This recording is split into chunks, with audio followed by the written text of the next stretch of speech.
This meeting is being recorded.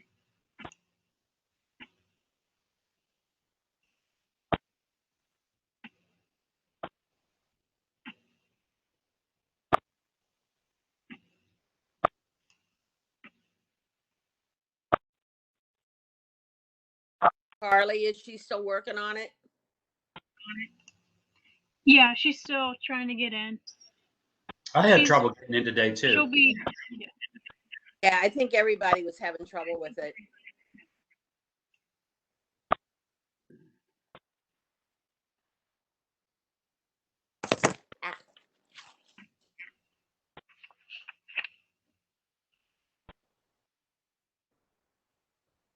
You want to get Anne's computer going?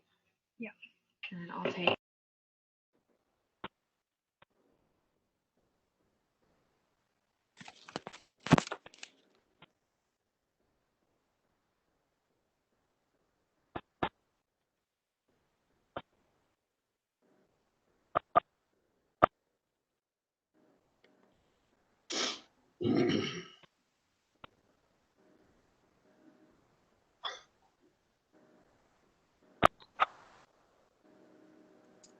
Is she in yet?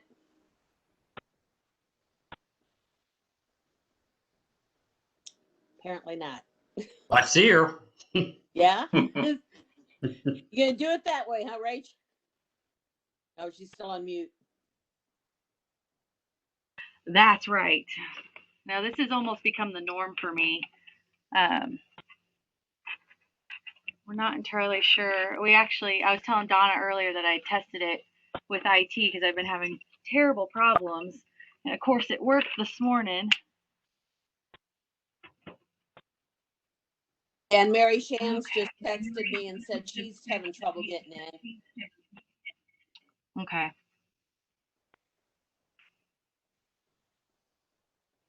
Keep trying, Well, Mary. We haven't gotten started yet. Everybody else is having trouble too. yes. And apparently, from what our IT said, is that WebEx has been getting these comments from everybody. So they have an update that's coming out either Thursday or Friday of this week, which doesn't help us in this case, but we can struggle through until Well, then. hopefully before the planning commission meeting on Thursday evening, I hope they have it straightened up because there's a lot of people that call in for that. Oh my, you tell me. I mean, it's been ever since, I don't know, I never had problems until probably the beginning of the year, and then it started just becoming an excessive issue. And I'm almost just comfortable with it at this point, just like figuring it out on the fly. Okay. You about ready to start, and we'll see if we've got enough for a quorum here. I haven't seen Gail. Are you on yet? I don't see Gail. And she had replied that she was coming. Yes, she said she was. I saw a note.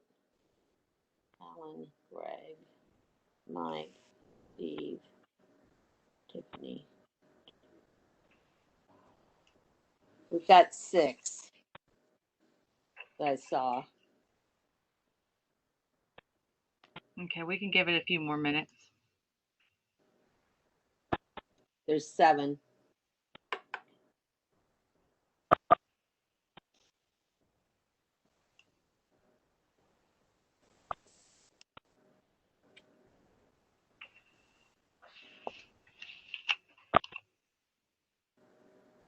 Mary's still trying.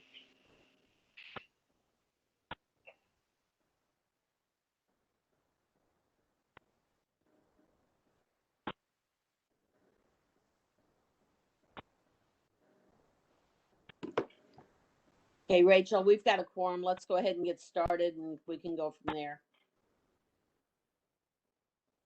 This is the March 9th, 2021 meeting of the City of Jefferson Historic Preservation Commission.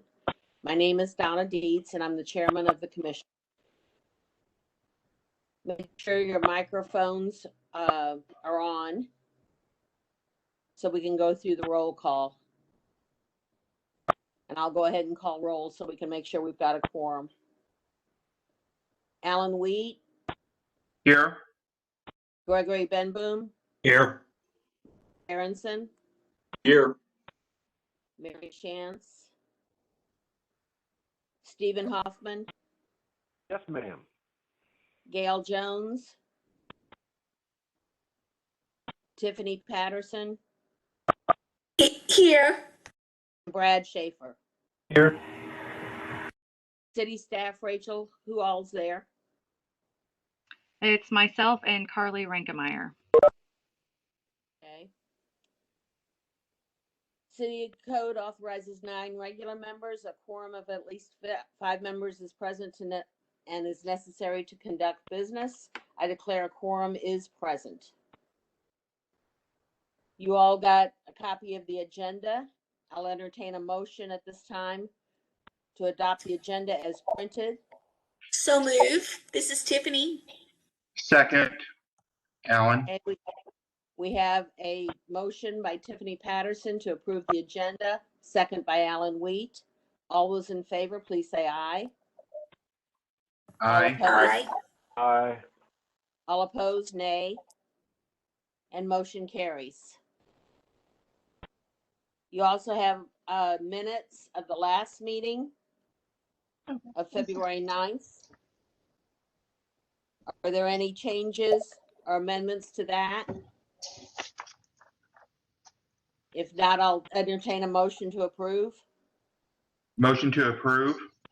Second. Okay, that was Alan and Tiffany. Motion's been on the floor. All those in favor, please say aye. Aye. Aye. Opposed, nay. Okay, motion carries. Rachel, any communications received? No. Okay. Our item of new business for the evening is to approve landmark awards. And we've got the Perry Scott Rader House and the Tanner House.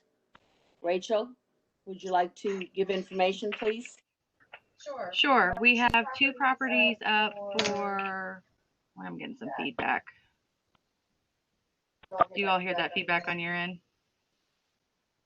Yes. Yes. Yes. Okay, let's see if I can figure this out. If everybody would mute themselves other than Rachel at this time, maybe that'll help. Okay, I'm also going to stop my video to see if that'll help a little bit.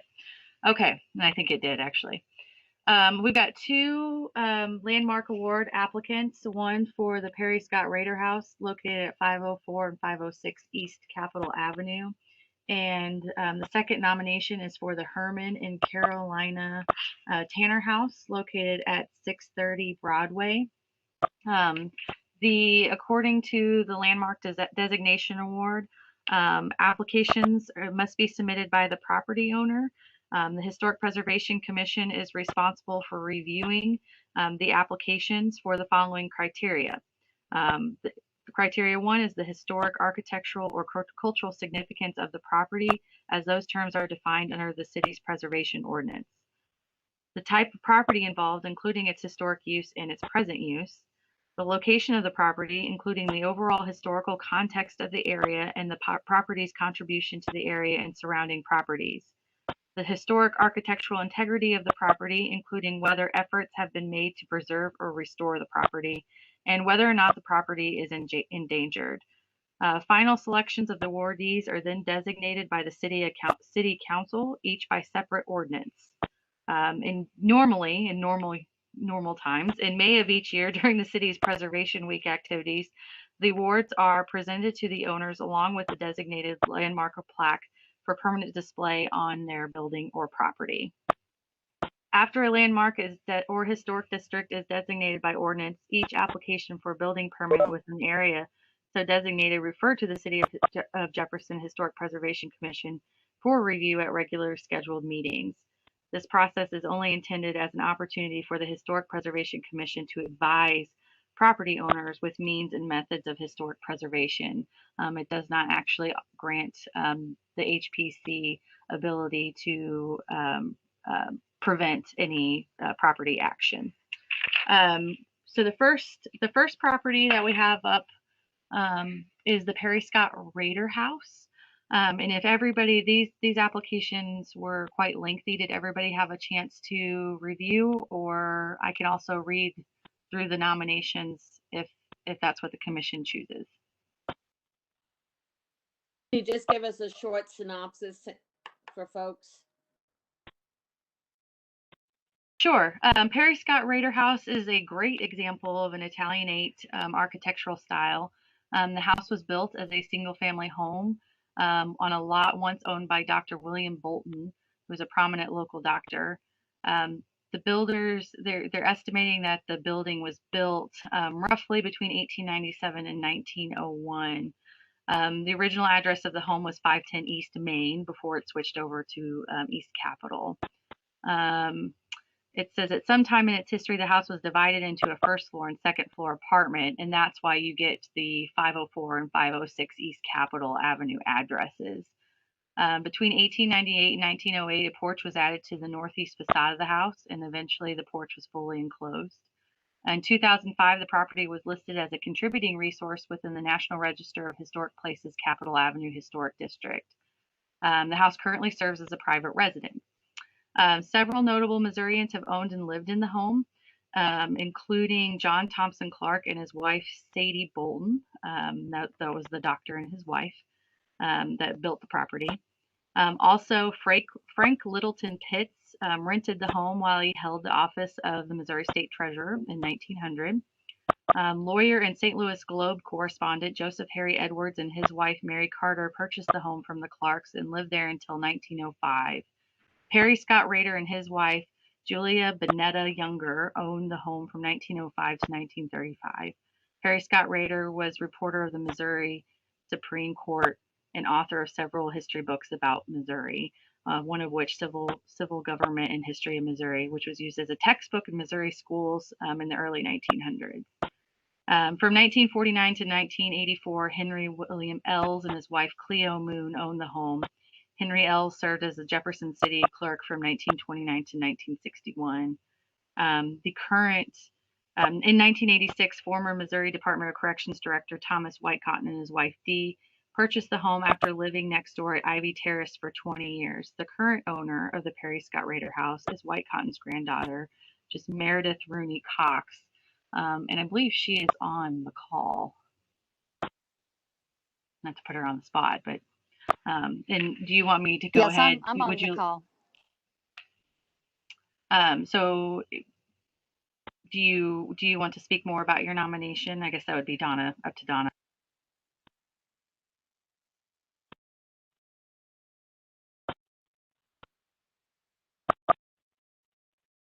Sorry, I couldn't unmute. Yeah, Meredith, did you want to say anything towards it? No, thank you. She did a great job. Thank you, though.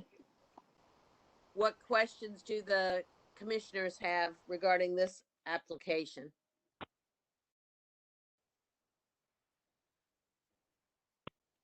Any? Donna, I don't have any questions, but it does seem to meet all the criteria for the Landmarks Award. It's well maintained. It's contributing to an historic district, and it contributes. I mean, it retains its historic character, so that seems to be a good. Would you like to good candidate? motion? I would like to make a motion to approve the historic site nomination for the property. I'll second that. This was Mary. Hey, Mary. I second it. Okay. We have a motion on the floor from Tiffany and a second from Mary Shands to approve the Perry Scott Raider House for the Landmark Award. All those in favor, please say aye. Aye. Aye. Aye. Opposed, nay. Okay. Rachel, you want to tell us about the Tanner House?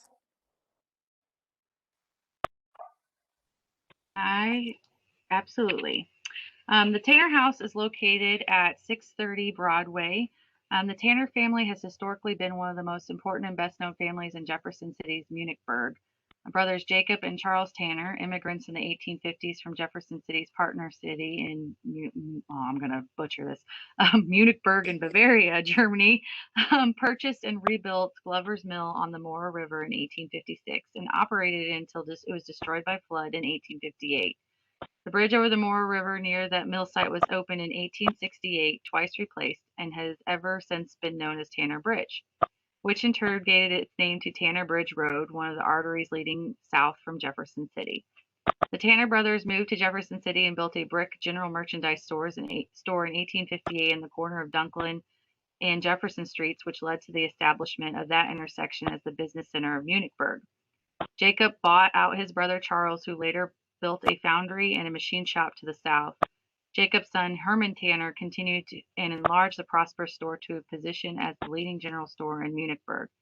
Herman, married with children, moved from the Tanner residence attached to the store and built an imposing residence befitting his economic standing 2 blocks away, which is the property at 630 Broadway. The Schwartzat block, the west side of the 600 block of Broadway, was subdivided and opened for development in 1887. Herman Franklin Tanner and wife Carolina selected a lot to the south end of the block, which is 630 Broadway, which they bought from Henry and Cecilia Schwartzat. They built their residence in 1894 and occupied it in 1895. In the following year, 6 more substantial brick residences followed Herman Tanner's lead, filled in the lots on the rest of the block. The corner lot of the block went first because it was most visible, therefore preferable. In 1912, the Jefferson City Post wrote that when the block is filled in, it will be the handsomest residence street in the city. Southsiders called the intersection of the 2 of the South Side major streets the Tanner Corner. Herman and wife Caroline, speaking both English and German, raised 6 children in the house. Herman died in 1930 and Caroline in 1951 at age 91. Daughter Ida, never married, continued to live in the house until her death in 1966. The youngest granddaughter, Edna, married Larry Sullivan, and the couple who had no children also lived in the house. Edna widowed died in 1978, and shortly after the property passed out of the Tanner family. Speculation was that the vacant house would be subdivided into apartments, but happily it was spared by Dean Allen, who acquired the property. In 1990, Mrs. Allen sold it to current owners Stan and Melva Fast.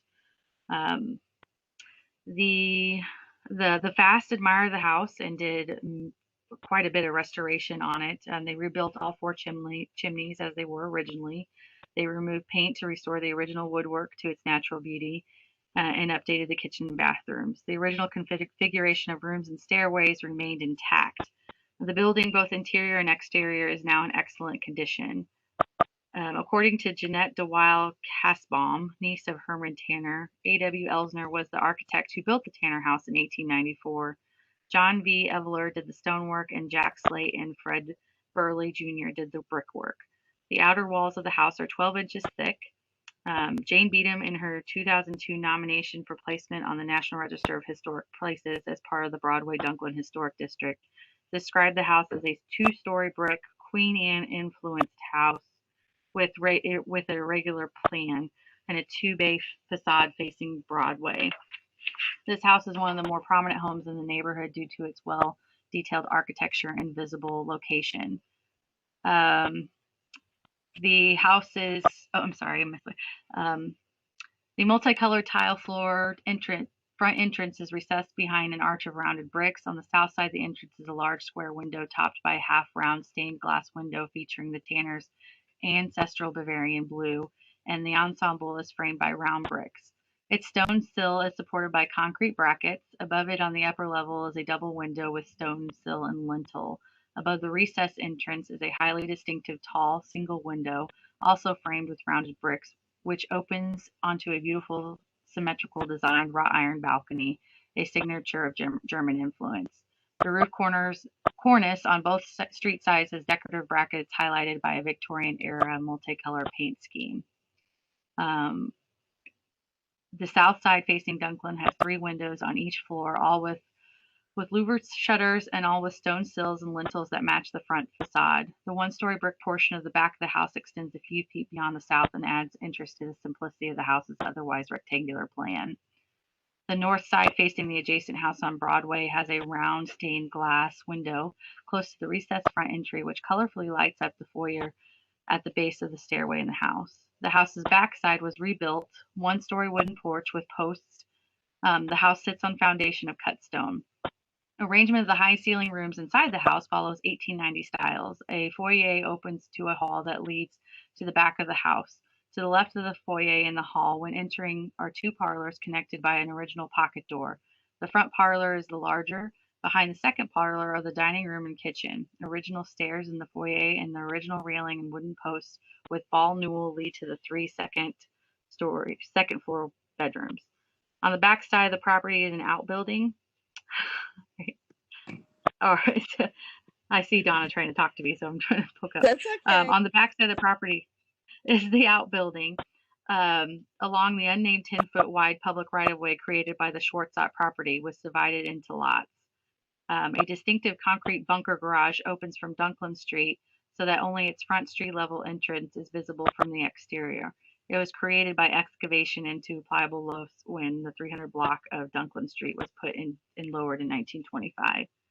Beedham further stated in 2002 the house has been rehabilitated over a period of years and is in excellent condition.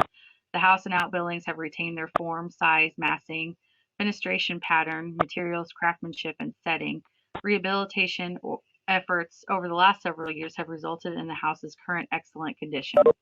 The Tanner House is worthy of landmark designation because the Tanner House is prominent architecturally not only in Munichburg, but also in Jefferson City for its Queen Anne style with architectural details such as recessed entrance, iron balcony, stained glass windows, rounded brick windows, and detailed painted cornices.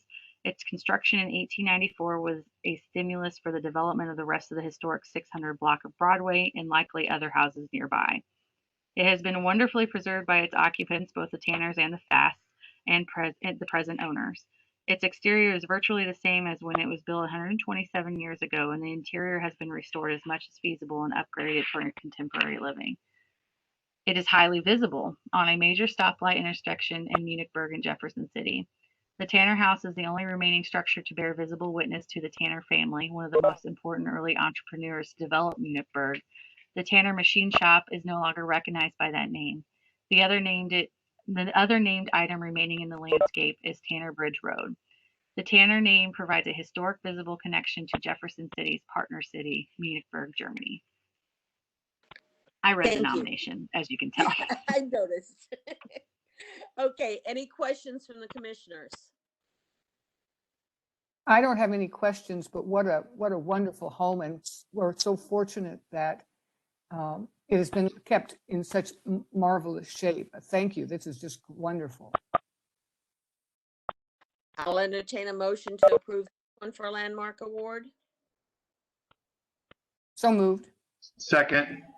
Second. Okay, we've got a motion by Mary Shantz and a second by Alan Wheat. All those in favor, please say aye. Aye. Aye. Aye.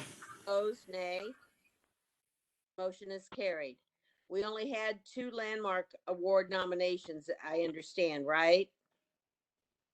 Rachel? Yes, that's correct. Okay. Is there any other new business before Rachel goes on to other business? Hey, Rachel, you wanted to share a code update? Yes. The commission, we had talked about needing a historic preservation code update.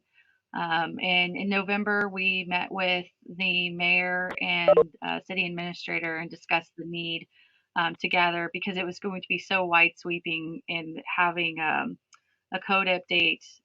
Really, we're probably going to develop a historic preservation chapter independently, whereas currently it is all code relating to historic preservation is embedded in the building code and also in zoning.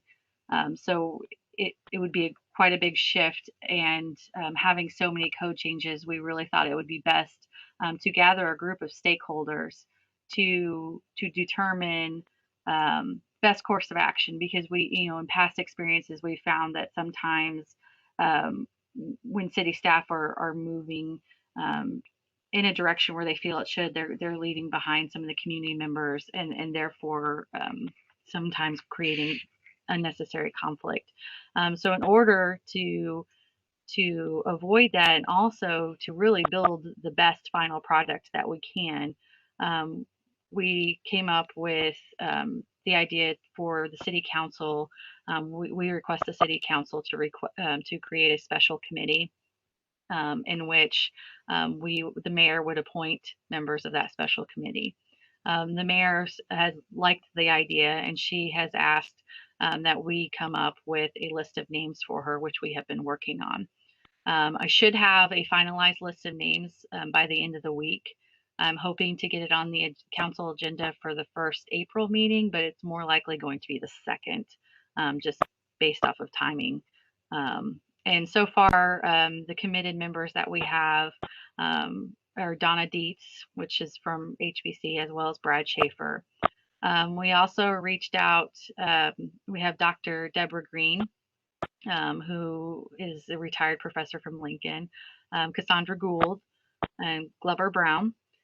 I also reached out to Brian Bernsketter with the Board of Realtors to see if their membership would be interested in coming forward and helping with the stakeholders group. And Stacy Young has volunteered to participate in this endeavor. Also, other people that have been mentioned that we still have to confirm: Holly Stitt, Doug Record, and Art Hernandez is one that Donna had put out. Who am I missing? I'm missing somebody. Matt Holland.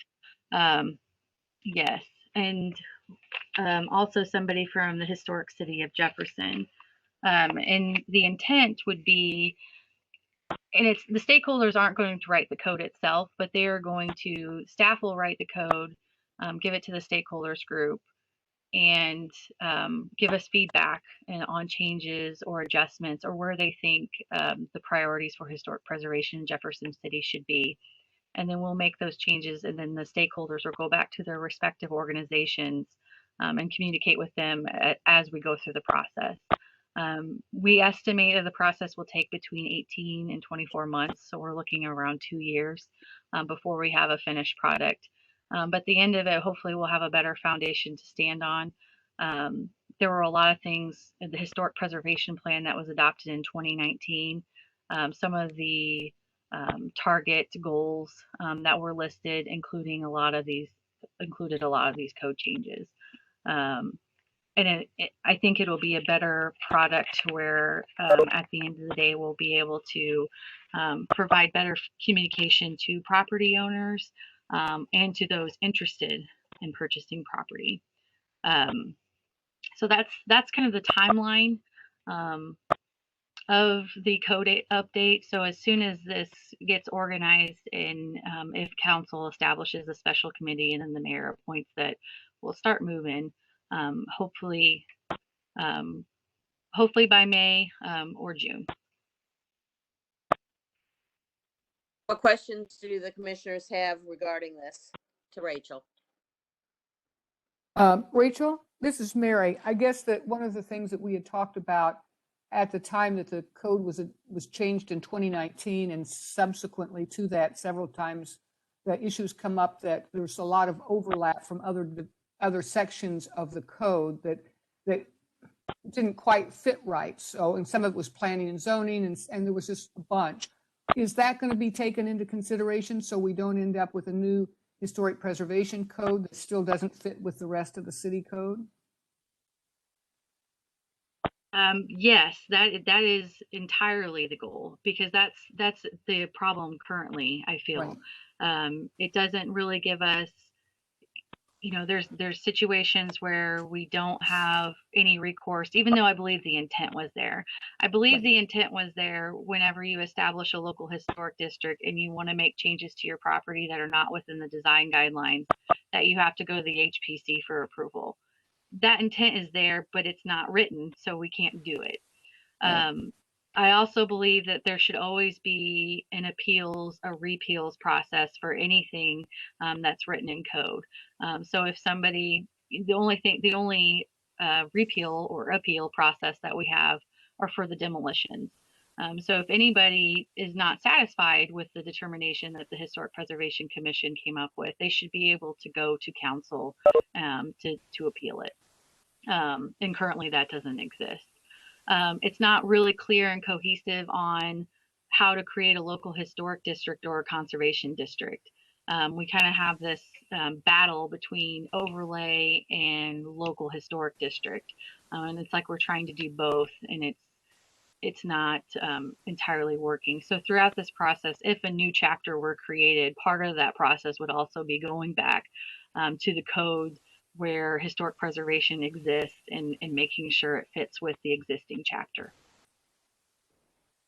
Okay, thank you. I mean, I guess, again, I guess it was, and I don't have my notes in front of me from some of the discussions we had after the adoption of the 2019 changes, but that, you know, we kept running into conflicts with other sections of the code that weren't necessarily just historic preservation sections. So I'm glad that it's moving forward, and I'm looking forward to following it. Thank you. Right. And one of the other things I should mention, the issues that we have with staff is historic preservation and floodplains. That's been very challenging for us to determine, specifically School Street. We have, because we participate in the National Flood Insurance Program, there's the 50% rule, which I'm sure, you know, and if you haven't talked about it, I can elaborate more on that. And we have a local historic district that exists in the floodplain. And so right now we kind of have two existing ordinances that are battling each other. And I'd like to see if we could clean that up a little bit. And make that a little bit more clear about what we can do procedural wise, because right now it's stuck in limbo, and it needs to either exist or not, quite frankly. And I think going down kind of the getting it examined to see if it can go on the National Register is one way to see if that resource can maintain. Otherwise, I feel like, you know, long term, we would be imposing demolition by neglect on it as a city because of the ordinances and the rules that we have to follow with the federal guidelines. And I'd like to try to avoid that if possible. But I'd like to see what all of our options are first in regards to having it be historic and maintained. And what other questions do the commissioners have for Rachel?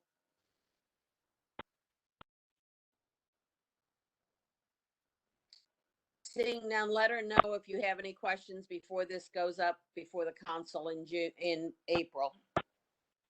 Any other business to be brought forth? Anybody? Dates to remember, we've got our next regular meeting is in April. May is Preservation Month. An announcement from HCJ, they have restarted their salvage sales. So all of the salvage doors, windows, tubs, whatever that's been taken out of homes in the Jefferson City area will be available the fourth Saturday of each month. So if you have any questions, you can get a hold of me or the HCJ website. Any other announcements from anyone?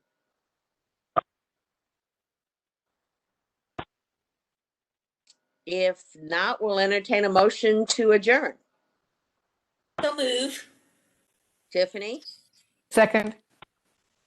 second from Mary. All those in favor, please say aye. Aye. Aye. Opposed, nay. I appreciate all of you coming and meeting with us. Thank you very much. Bye, y'all. Bye. Aye.